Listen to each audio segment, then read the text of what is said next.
नमस्ते। आज हम सीधे चरक संहिता के पन्नों में उतर रहे हैं, खास तौर पर 16वें अध्याय पर। हाँ हाँ, पांड्यरोग चिकित्सा। हाँ, पांडुरोग चिकित्सा। हमारे पास इस प्राचीन ग्रंथ के कुछ अंश और नोट्स हैं और हमारा इरादा है कि इनमें छिपे ज्ञान को खंगालें। मतलब समझें कि एनीमिया या जॉन्डिस जैसी स्थितियों को उस समय कैसे देखा परखा जाता था। बिल्कुल। पांडुरोग जिसे हम आज की भाषा में एनीमिया या कुछ हद तक जॉन्डिस से भी जोड़ सकते हैं, आयुर्वेद में एक महत्वपूर्ण व्याधि मानी गई है। चिकित्सा स्थान का यह अध्याय अपने आप में एक मुकम्मल गाइड जैसा है, क्योंकि यह बड़े व्यवस्थित तरीके से रोग के कारण यानी निदान, शरीर में उसके फैलने का तरीका यानी संप्राप्ति, हाँ, उसके प्रकार यानी भेद, लक्षण और फिर इलाज, चिकित्सा की पूरी रूपरेखा तैयार करता है। हाँ। और ये सोचना ही रोमांचक है कि हजारों साल पहले लिखे गए इस टेक्स्ट में इन बीमारियों का विश्लेषण कितनी बारीकी से किया गया होगा। तो चलिए इस ज्ञान के पिटारे को खोलते हैं। हाँ, हमारे नोट्स के हिसाब से चलें तो जैसे किसी पहेली को सुलझाते हैं, पहले सुराग यानी कारण निदान ढूंढते हैं, सही। फिर समझते हैं कि ये कैसे फैली, वो संप्राप्ति, इसके अलग अलग रूप भेद पहचानते हैं और फिर समाधान, चिकित्सा और परहेज तक पहुंचते हैं। तो शुरुआत करते हैं कारणों से। स्रोत क्या बताते हैं, ये पांडुरोग होता क्यों है आखिर? देखिए, संहिता के मुताबिक पांडु रोग की जड़ जो है वो मुख्य रूप से पित्त दोष के बिगड़ने में है। पित्त? अच्छा, मतलब वो जो शरीर की गर्मी और पाचन से जुड़ा है। बिल्कुल वही। पित्त यानी शरीर की वो ऊर्जा जो पाचन और गर्मी से जुड़ी है। अब इसके बिगड़ने के कारण बताए गए हैं, जैसे बहुत ज्यादा खट्टी या नमकीन, तीखी या गर्म तासीर वाली चीजें खाना। साथ ही विरुद्ध आहार। विरुद्ध आहार जैसे दूध के साथ मछली जैसा बेमेल भोजन, या फिर जरूरत से ज्यादा शराब पीना। ये सब चीजें पित्त को क्या कहते हैं, भड़का देती हैं। दिलचस्प है कि खान पान और जीवन शैली पर इतना जोर है।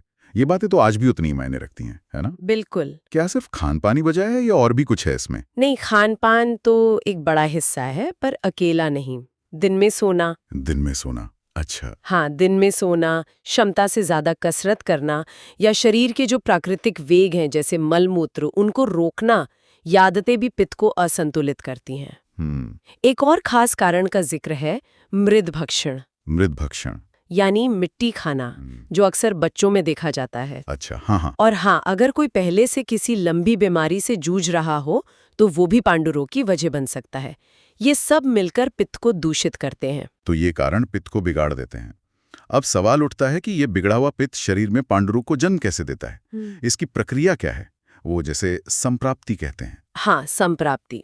स्रोत बताते हैं कि ये भड़का हुआ पित्त सबसे पहले खून पर असर डालता है। खून पर? जिसे आयुर्वेद में रक्त धातु कहते हैं। खून के दूषित होने से शरीर के रंग में बदलाव आता है। त्वचा पीली या सफेद सी पड़ने लगती है। इसी को वैवण्य कहा गया है। वैवण्य मतलब वर्ण का बिगड़ जाना? हाँ, वर्ण का बिगड़ जाना। खून के बाद ये मांस धातु पर भी असर करता है, जिससे शरीर में भारीपन और कमजोरी महसूस होती है। यही पूरी स्थिति पांडुरोग कहलाती है। तो मतलब एक चेन रिएक्शन जैसा? हाँ, एक तरह से। संक्षिप्त में कहें तो बिगड़ा पित्त, खून और मांस धातु में खराबी, त्वचा का रंग बदलना और कमजोरी, पांडुरोग। ये प्रक्रिया तो समझ आती है। क्या इसके अलग अलग रूप भी माने गए हैं, जैसे अलग अलग तरह के पांडुरोग? हाँ, बिल्कुल। लक्षणों और बिगड़े हुए दोषों मतलब वात, पित्त, कफ के आधार पर चरक संहिता पांडुरोग के 5 प्रकार बताती है। 5? हाँ। ये कौन कौन से? एक है वातज, जो वात दोष के कारण होता है। दूसरा पित्तज, पित्त दोष के कारण। तीसरा कफज, कफ दोष के कारण। चौथा सान्निपातिक, जिसमें तीनों दोष बिगड़े होते हैं। अच्छा। और 5वां है मृदभक्षण जन्य पांडु, जो खास तौर पर मिट्टी खाने से होता है। 5 प्रकार, तो यकीनन इनके लक्षण भी अलग होंगे। सामान्य लक्षण क्या है पहले तो, और फिर इन प्रकारों की खास पहचान क्या है? हाँ, तो सामान्य लक्षणों में तो त्वचा का फीका पड़ना मतलब पांडुता, बहुत ज्यादा कमजोरी, दौर्बल्य, दिल की धड़कन का तेज महसूस होना, हृदय स्पंदन, भूख न लगना, अरुचि और थकान, ये तो आम है। ठीक है। अब खास पहचान की बात करें तो संक्षेप में समझिए। वातज में त्वचा रूखी और काली सी हो जाती है, साथ में दर्द और कंपकपी हो सकती है। पित्तज में पीलापन ज्यादा होता है, आंखों में भी, साथ में जलन, प्यास और बुखार जैसे लक्षण दिखते हैं। ये कुछ आज के जॉन्डिस जैसा है। अच्छा, ये जॉन्डिस जैसा है पित्तज वाला। हाँ। कफज में त्वचा सफेद सी दिखती है, शरीर में भारीपन, नींद बहुत आना और सूजन मतलब शोथ हो सकती है। शोथ, सूजन, हाँ। सान्यपातिक में तीनों दोषों के मिले-जुले गंभीर लक्षण होते हैं। इसे सबसे मुश्किल माना जाता है इलाज के लिए। गंभीर होता होगा ये? बहुत। और मृदभक्षण जन्य पांडु में पेट की समस्याएं ज्यादा होती हैं, जैसे सूजन, कीड़े, दस्त और त्वचा का रंग मिट्टी जैसा होना, ये मुख्य पहचान है। ये वर्गीकरण तो काफी विस्तृत है। यहाँ एक खास बात सामने आती है, चरक संहिता मिट्टी खाने से होने वाले एनीमिया मतलब मृदभक्षण जन्य पांडु को एक अलग प्रकार मानकर उसके लिए विशेष इलाज बताती है। बिल्कुल। ये दिखाता है कि वे सिर्फ लक्षणों को नहीं बल्कि विशिष्ट कारणों को कितनी गहराई से समझते थे। अच्छा, क्या ये भी बताया गया है कि कौन सा पांडु ठीक हो सकता है और कौन सा नहीं? मतलब इलाज किसका संभव है? हाँ, साध्य असाध्यता का भी वर्णन है। अगर पांडु रोग नया हो तो आमतौर पर साध्य होता है, यानी इलाज मुमकिन है। अच्छा। लेकिन अगर रोग बहुत पुराना हो चुका हो, मतलब चिरकालीन, शरीर में बहुत ज्यादा सूजन आ गई हो, शोथ हो, रोगी को हर चीज पीली दिखने लगे, पीत दर्शन जिसे कहते हैं, सब कुछ पीला। हाँ, और हालत गंभीर हो तो उसे असाध्य माना जाता है। खासकर वो स्थिति जिसमें मल, मूत्र, आंखें सब पीली हों और बाहर की चीजें भी पीली दिखें, वो लगभग लाइलाज मानी गई है। ये जानना भी जरूरी है। अब आते हैं सबसे अहम पड़ाव पर, इलाज यानी चिकित्सा। पांडु रोग के इलाज का मूल सिद्धांत क्या बताया गया है? चिकित्सा का सिद्धांत बहुत स्पष्ट है और 2 चरणों वाला है। पहला और सबसे महत्वपूर्ण कदम है शरीर की शुद्धि। शुद्धि कैसे? जिसे शोधन कहते हैं। इसके लिए कहा गया है स्नेहपूर्वकम तीक्ष्णे ऊर्ध्वानुलोमिकय। ये थोड़ा समझाएंगे? स्नेहपूर्वकम? हाँ, इसका मतलब है पहले शरीर को अंदर से स्निग्ध करना, मतलब घी या तेल पिलाकर तैयार करना, और फिर तेज असर वाली दवाइयों से उल्टी यानी वमन और दस्त यानी विरेचन कराकर शरीर में जमा हुए बिगड़े दोषों को ऊपर और नीचे के रास्ते से बाहर निकालना। अरे वाह, मतलब जैसे शरीर की सर्विसिंग या गहरी सफाई। हाँ बिल्कुल, आप ऐसा ही समझ सकते हैं। तो सिर्फ दवा नहीं, पहले पूरी शरीर शुद्धि का सिद्धांत है। ये तो कमाल है। आधुनिक डिटॉक्स की बात हजारों साल पहले हो रही है। इस शुद्धि के बाद क्या? शोधन से जब शरीर साफ हो जाता है तब आता है दूसरा चरण, शमन चिकित्सा। शमन?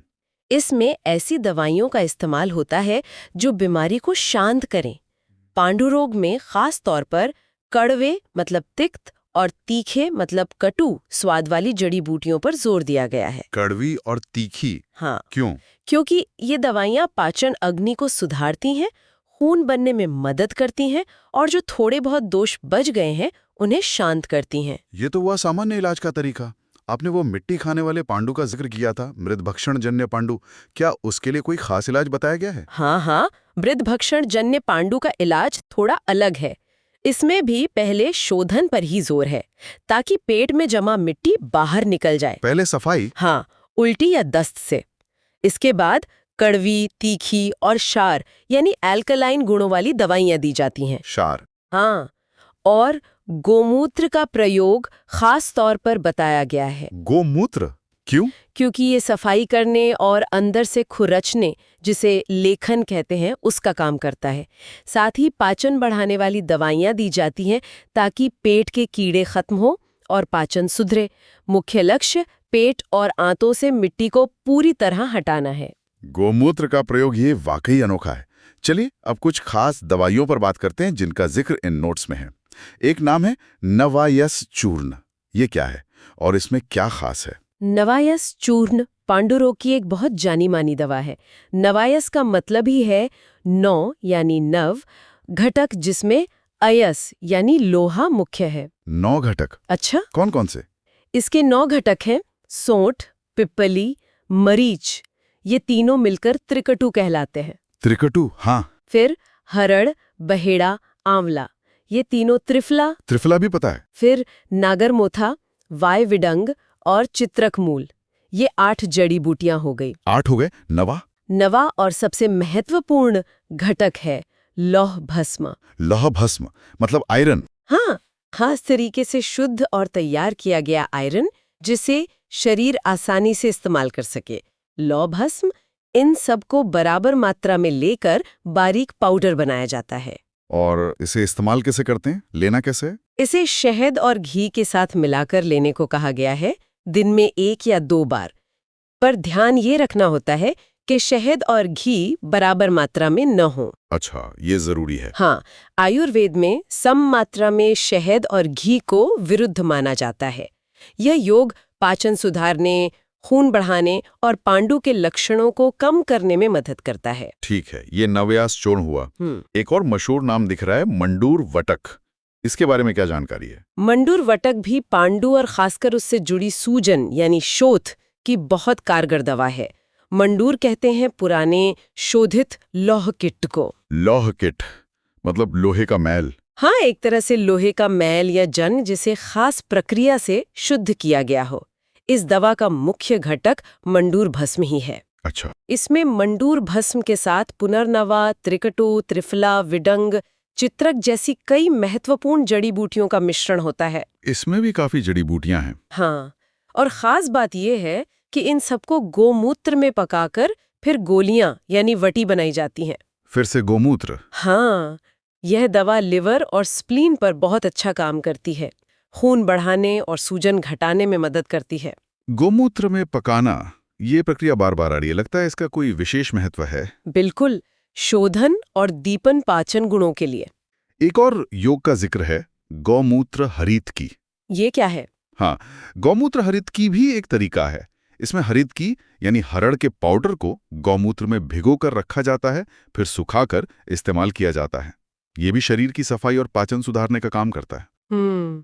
इसी के आसपास लौह भस्म को भी गोमूत्र में घोटकर इस्तेमाल करने का जिक्र मिलता है, जो शायद पांडु में आयरन की कमी पूरी करने का एक और तरीका रहा होगा। तो ये दवाइयां तो हो गईं, लेकिन आयुर्वेद में सिर्फ दवा पर बात खत्म नहीं होती है ना। हाँ। खान पान यानी पथ्य अपथ्यों का क्या रोल बताया गया है? क्या खाना चाहिए और क्या नहीं? बिल्कुल, पथ्य अपथ्य यानी सही आहार विहार इलाज का अभिन्न अंग है। बिना इसके इलाज पूरा नहीं होता। पांडु रोग में पथ्य यानी जो खाना फायदेमंद है उसमें शामिल है पुराना चावल, जौ, गेहूं, मूंग, मसूर, अरहर की दालें। हल्का खाना मतलब? हाँ, हल्का और सुपाच्य। जंगली जानवरों का हल्का मांस, रस यानी सूप, घी, छाछ, परवल, लौकी, करेला, शहद, आंवला। ये सब आसानी से पच जाते हैं और खून बनाने में मदद करते हैं। ठीक है, और अपथ्य यानी किन चीजों से परहेज करना है, क्या नहीं खाना है? अपथ्य में वही चीजें आती हैं जो बीमारी का कारण बनी थीं। मिट्टी खाना तो बिल्कुल मना है। हाँ, वो तो है ही। बहुत ज्यादा खट्टा, नमकीन, तीखा, गर्म खाना, बेमेल भोजन, भारी खाना, तिल, सरसों का तेल, उड़द दाल, शराब, दिन में सोना और शरीर के वेगों को रोकना, ये सब अपथ्य हैं। इनसे बचना जरूरी है। इस पूरे अध्याय को इस तरह देखना, मतलब चरण दर चरण, वाकई आंखें खोलने वाला है। बीमारी की जड़ से लेके उसके फैलने का तरीका, प्रकार, फिर शरीर की सफाई का सिद्धांत, और उसके बाद नवायास चूर्ण या मंडूर वटक जैसी खास दवाइयाँ, हाँ, जिनमें शोधित खनिज, लोह, मंडूर इस्तेमाल हो रहे हैं, और साथ में खान पान का इतना सख्त नियम। कमाल की समग्रता है इसमें। तो इसका सार क्या निकलता है, निचोड़ क्या है इसका? अगर हम इसे बड़ी तस्वीर में देखें तो यह अध्याय पांडु रोग के प्रति आयुर्वेद के होलिस्टिक यानी समग्र दृष्टिकोण का बेहतरीन उदाहरण है। देखिए, यहाँ सिर्फ लक्षण दबाने की बात नहीं है। सही। पहले कारण निदान को समझा, फिर रोग का रास्ता, संप्राप्ति जाना, फिर दोषों के आधार पर प्रकार भेद तय किए। इसके बाद इलाज में पहले शरीर की शुद्धि, शोधन पर जोर दिया। हाँ, वो सर्विसिंग वाली बात। हाँ, और फिर बीमारी को शांत करने वाली दवाइयाँ, शमन दी, जिनमें लोहा भस्म और मंडूर जैसे खनिज द्रव्यों का इतना सटीक प्रयोग हजारों साल पहले करना, ये अपने आप में अद्भुत है। हाँ, ये वाकई सोचने वाली बात है। ये सीधे सीधे आयरन की कमी पूरी करने की तरफ इशारा करता है, और इन सबके साथ सही खानपान, पथ्य अपथ्य को अनिवार्य माना गया। यह एक पूरी व्यवस्था है, सिर्फ दवा देना नहीं। इस गहरी जानकारी भरी चर्चा के लिए धन्यवाद। ये वाकई बहुत कुछ सीखने वाला अनुभव रहा। धन्यवाद। यहाँ एक महत्वपूर्ण सवाल मन में आता है। क्या? जिस तरह ये प्राचीन ग्रंथ पाचन यानी अग्नि, शरीर शुद्धि यानी शोधन और विशिष्ट खनिज आधारित औषधियों पर इतना केंद्रित है, आज के समय में जब हम एनीमिया या जॉन्डिस जैसी स्वास्थ्य चुनौतियों का सामना आधुनिक चिकित्सा से करते हैं, हाँ, तो हम इस प्राचीन ज्ञान की तुलना आज के समाधानों से कैसे कर सकते हैं? क्या ये दोनों पद्धतियां कहीं एक दूसरे की पूरक बन सकती हैं, खासकर जब बात लाइफस्टाइल और शरीर की आंतरिक शुद्धि की हो? यह सोचने वाली बात है।